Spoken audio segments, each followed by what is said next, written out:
आकाशवाणी है। अब आप चंद्रिका जोशी से समाचार सुनिए।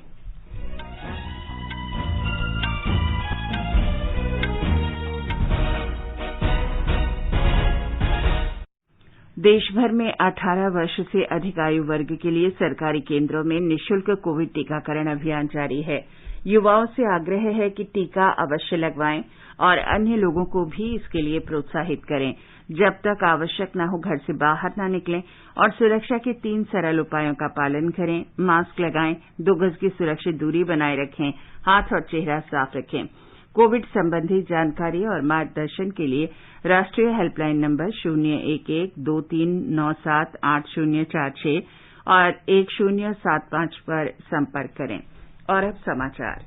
प्रधानमंत्री नरेंद्र मोदी ने कल धार्मिक और सामाजिक संगठनों के प्रतिनिधियों के साथ कोविड-19 की स्थिति पर वीडियो कॉन्फ्रेंसिंग के माध्यम से चर्चा की। उन्होंने कहा कि देश के कल्याण के लिए समाज और सरकार के साथ मिलकर काम करने का ये एक और बेहतर उदाहरण है। श्री मोदी ने कोविड से उत्पन्न चुनौतियों का सामना करने में इन संगठनों के कार्यों की सराहना की। उन्होंने कहा कि लोगों को जाति या धर्म का विचार किए बिना सहायता दी गई, जो एक भारत एकनिष्ठ प्रयास का उत्कृष्ट उदाहरण है। उन्होंने कहा कि देश भर में मंदिर, मस्जिद, गिरजाघर और गुरुद्वारों को अस्पताल और आइसोलेशन केंद्र का भी रूप दे दिया गया। साथ ही इन धार्मिक स्थलों में जरूरतमंदों को भोजन और दवाएं भी उपलब्ध कराई गई। प्रधानमंत्री ने देश में टीकाकरण की चर्चा करते हुए कहा कि सबको वैक्सीन, मुफ्त वैक्सीन अभियान कोरोना के खिलाफ लड़ाई में सुरक्षा कवच की तरह है। उन्होंने धार्मिक और समुदाय के नेताओं से सरकार के प्रयासों में शामिल होने का आह्वान किया ताकि टीकाकरण के प्रति जागरूकता बढ़ाई जाए और टीकों को लेकर अफवाहों और गलत धारणाओं का मुकाबला किया जा सके। प्रधानमंत्री ने इन नेताओं से स्वतंत्रता की 75वीं वर्षगांठ के आयोजन में भी हिस्सेदारी करने को कहा। उन्होंने कहा कि हर कोई स्वतंत्रता के अमृत महोत्सव का हिस्सा बने। प्रधानमंत्री ने कहा कि इस अवसर पर हमें भारत जोड़ो आंदोलन के जरिए पूरे देश को एकजुट करने की दिशा में काम कर एक भारत श्रेष्ठ भारत की सच्ची भावना प्रदर्शित करनी चाहिए। प्रधानमंत्री के साथ इस चर्चा में केंद्रीय धार्मिक जनमोर्चा के संयोजक और जमाते इस्लामी हिंद के उपाध्यक्ष प्रोफेसर सलीम इंजीनियर, भारतीय सर्वधर्म संसद उत्तर प्रदेश के राष्ट्रीय संयोजक महर्षि पीठाधीश्वरी गोस्वामी सुशील महाराज, नई दिल्ली ओंकार धाम के पीठाधीश्वर स्वामी ओंकारानंद सरस्वती, गुरुद्वारा बांग्ला साहिब नई दिल्ली के प्रमुख ग्रंथी ज्ञानी रणजीत सिंह, नई दिल्ली के institute of harmony and peace studies के संस्थापक निदेशक डॉक्टर MD थॉमस सहित अन्य धार्मिक सामाजिक नेताओं ने भाग लिया। केंद्रीय मंत्रिमंडल ने जम्मू कश्मीर में केंद्रीय प्रशासनिक अधिकरण की पीठों के लिए 2 न्यायिक और 2 प्रशासनिक सदस्यों के पदों के सृजन का प्रस्ताव स्वीकार कर लिया है। कल नई दिल्ली में मीडिया को इसकी जानकारी देते हुए सूचना और प्रसारण मंत्री अनुराग ठाकुर ने बताया कि जम्मू कश्मीर और लद्दाख दोनों ही केंद्र शासित प्रदेशों के कर्मचारियों को इस निर्णय से लाभ होगा। जम्मू कश्मीर के यूटी बनने के बाद, लद्दाख के बनने के बाद वहां के कर्मचारियों को, जिससे पहले सुविधा थी चंडीगढ़ के बेंच में केंद्र के कर्मचारियों को मिलती थी, अब ये निर्णय जो किया गया है इसमें जम्मू व श्रीनगर केंद्रीय प्रशासनिक अधिकरण कैट न्यायपीठों के लिए 2 न्यायिक सदस्य और 2 प्रशासनिक सदस्यों के प्रस्ताव को मंजूरी दी है। जम्मू कश्मीर और लद्दाख के जो अधिकारी कर्मचारी हैं उनके लिए ये लाभ मिलेगा। इससे इन 2 पोस्ट को तय किया गया है, जम्मू के लिए और श्रीनगर के लिए। भारत ने कोविड रोधी अभियान के अंतर्गत कल तक 45 करोड़ डोज लगाकर एक महत्वपूर्ण उपलब्धि हासिल की है। स्वास्थ्य मंत्रालय ने कहा है कि अब तक वैक्सीन की 35 करोड़ पहली डोज और 9 करोड़ 80 लाख दूसरी डोज दी जा चुकी हैं। मंत्रालय ने बताया कि कल कोविड से बचाव के करीब 40 लाख टीके दिए गए। टीकाकरण अभियान का तीसरा चरण शुरू होने के बाद कुल मिलाकर सभी राज्यों और केंद्र शासित प्रदेशों में 18 से 44 वर्ष की आयु के 14 करोड़ 66 लाख लोगों को पहला टीका लगाया जा चुका है। ये समाचार आकाशवाणी से प्रसारित किए जा रहे हैं। कोविड-19 से बचाव के आसान उपाय, मास्क लगाएं, 2 गज की सुरक्षित दूरी बनाए रखें, बार-बार हाथ धोएं, चेहरा साफ रखें और टीका जरूर लगवाएं। भारत ने कहा है कि वह शंघाई सहयोग संगठन के साझेदारों के साथ समानता, परस्पर सम्मान और समझबूझ के आधार पर द्विपक्षीय संबंध मजबूत करने को उच्च प्राथमिकता देता है।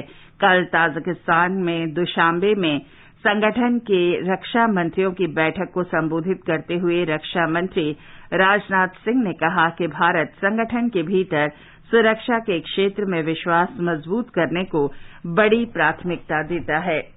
विदेश मंत्री डॉक्टर एस जयशंकर ने भारत यात्रा पर आए अमेरिका के विदेश मंत्री एंटनी ब्लिंकन से नई दिल्ली में बातचीत की।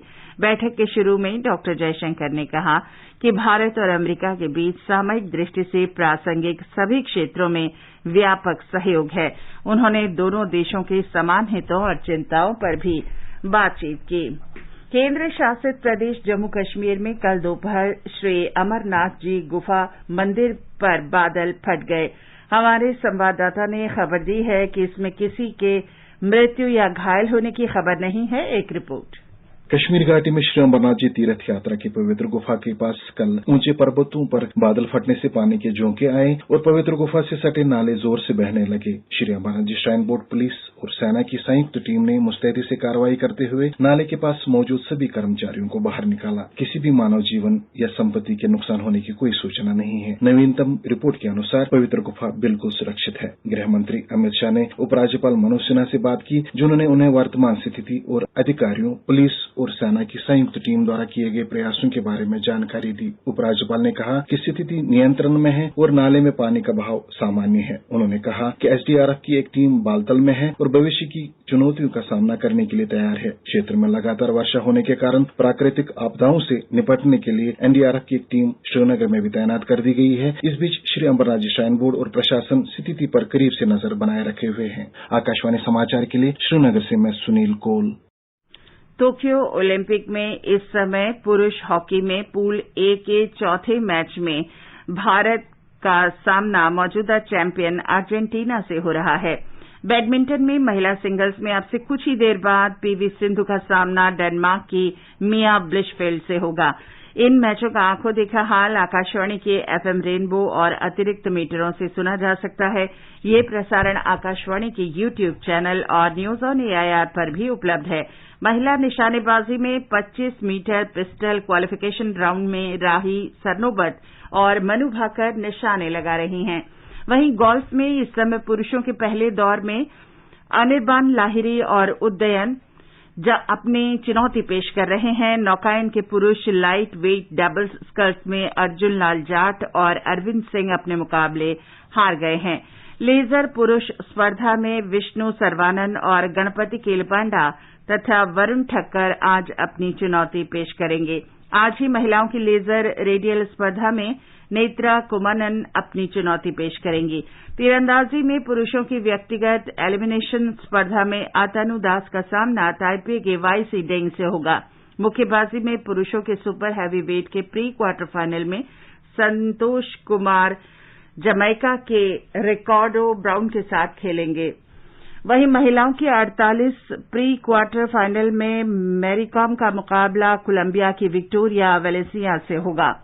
तैराकी में पुरुषों के 100 मीटर बटरफ्लाई में साजन प्रकाश अपनी चुनौती पेश करेंगे। भारत और मेजबान श्रीलंका के बीच कल खेले गए दूसरे T20 क्रिकेट मैच में श्रीलंका ने भारत को 4 विकेट से हरा दिया है। भारत ने पहले खेलते हुए निर्धारित 20 ओवर में 5 विकेट पर 132 रन बनाए। जवाब में श्रीलंका ने अंतिम ओवर में 6 विकेट खोकर लक्ष्य हासिल कर लिया। 3 मैचों की श्रृंखला में भारत और श्रीलंका 1-1 मैच जीतकर अब तक बराबरी पर है। तीसरा और अंतिम T20 मैच आज खेला जाएगा। इसके साथ ही ये समाचार बुलेटिन समाप्त हुआ।